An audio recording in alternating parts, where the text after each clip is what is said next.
Thanks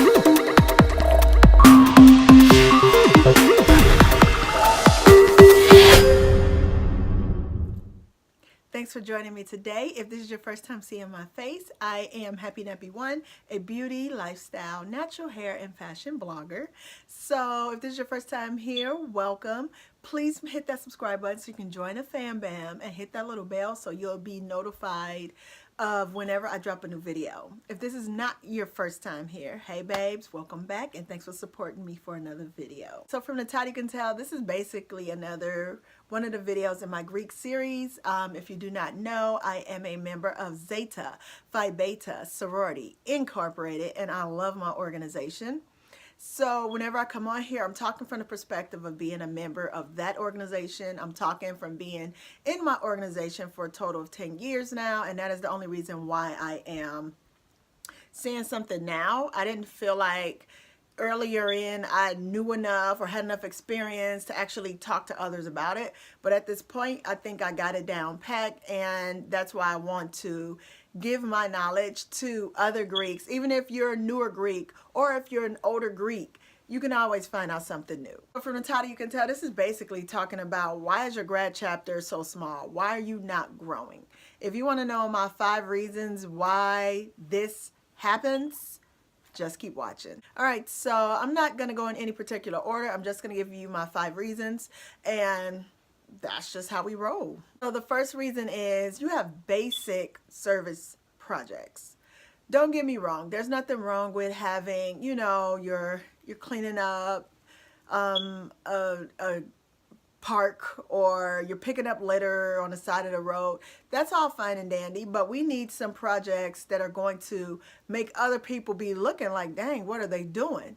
You know, you want to have projects that are associated probably with other organizations. You don't just want to do anything willy-nilly with anybody. And I'm not saying this to be like, oh, we're too good to work with them. No, I'm saying this because if you want to make a bigger impact, you got to go where there's going to be the people who can help you make that impact. You know what I'm saying? So some of the members might be like, I don't want to join that chapter because, yeah, they look subpar.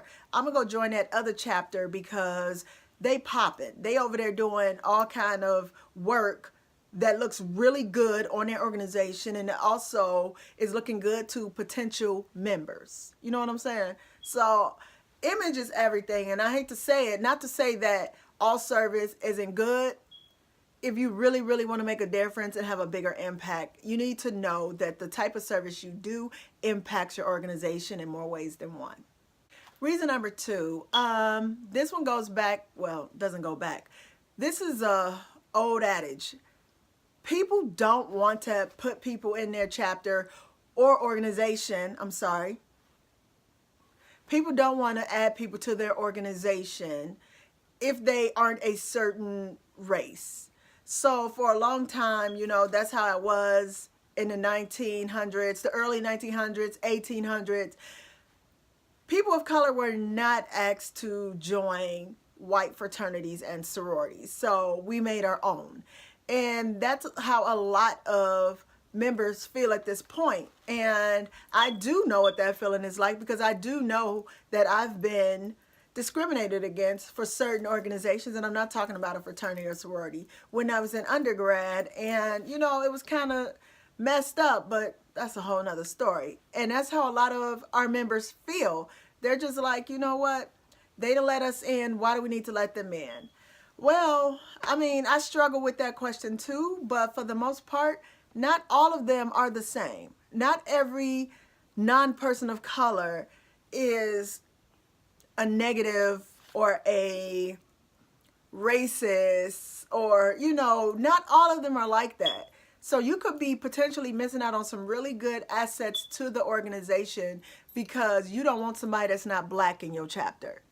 Number 3, and this one is focused on making people choose between the chapter and their families, the chapter and their lives. You cannot make someone else feel like, oh my gosh, this organization is everything. You should feel that same way. I don't care if you're married. I don't care if you have kids. You should be here to do this work.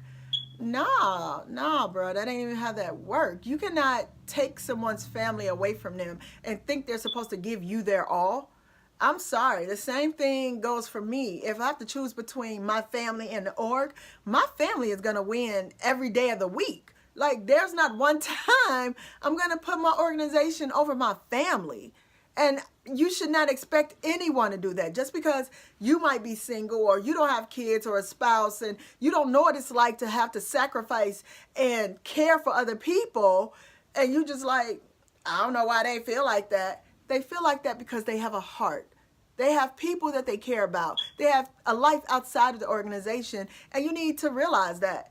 There's no sisterhood or brotherhood in that. When you're forcing somebody to choose between the org and their family, what type of stuff is that? You cannot sit up here and make somebody feel funny about their dedication to the org because they choose to make sure that their family is straight. That lack of sisterhood, brotherhood will lose you chapter members every time. Now, number 4 is more geared towards you have limited exposure, no exposure, or you have a negative image. So like if people are seeing your organization, the members in your chapter of your organization, and they looking subpar, they just a mess in general when they open their mouth, like ain't nobody checking for them. Seriously, who you think gonna be like them over there? The ones that look kind of bummy and like they don't care about themselves, that's who I want to be associated with. No, that's not how it works. So if you're thinking image means nothing, then you're wrong, because your image is a huge thing. Everybody knows the 9 organizations, but there are certain organizations who get more members than others, and that's just how it is, because you know what? Their name is just out there. That's just what it is. So I don't want you to feel like, oh, I saw XYZ about them on the sister project that was supposed to be on MTV or whatever, and they were acting that way, so I don't want to be with them. Again, your image is a huge role. You have to make sure that your image is on par. It don't matter who got big numbers, but you need to make those numbers count. And those numbers can count when you're making sure that y'all on y'all top tier. You come with nothing but the best every time you step foot out that door, anytime you're communicating online, anytime you're sending an email, whatever you're doing, whether you're working, you're doing service, you're at the job, you're driving, your image is everything. Now, my last reason is number 5, lack of professionalism. Nobody wants to join a chapter that ain't got their stuff together. People have left chapters because of the lack of professionalism, especially at the grad level. Undergrad, that's a whole different beast. But at the grad level, most of the time we're established, we have families, you know what I'm saying? Our lives are pretty much progressing and we're being adults. You know what I'm saying? So don't think that people just want to do the work for the org and don't care how it's presented or how it's looked, because you're going to lose people every time. You don't throw somebody a jacked up proposal and then be mad because they asking you questions, or be mad because you pushed it through and then it looked janky. Now, not only are you making yourself look bad, you made the chapter look bad and you made the organization look bad. And speaking of that, I just thought about that.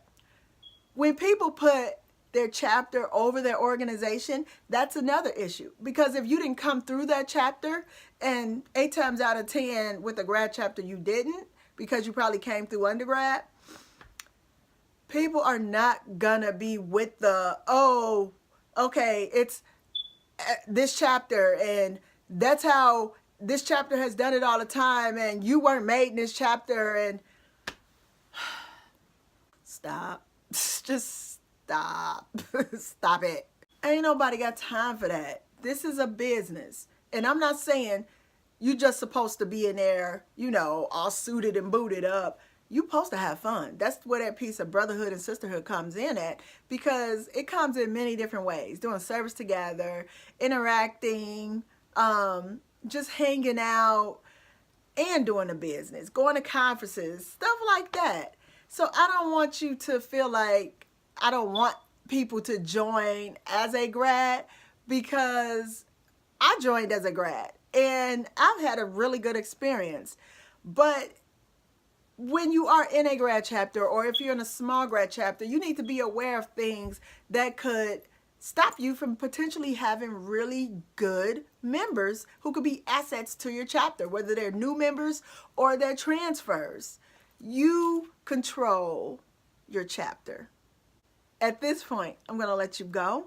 If you have any questions, please drop them below. If you have any comments, please drop them below. Thanks again for watching. If you want to see any of my other Greek videos, I'll have them tagged throughout this video and you can just scroll back and see. Make sure you are subscribed to my channel. Give me a big thumbs up and I'll see you next time.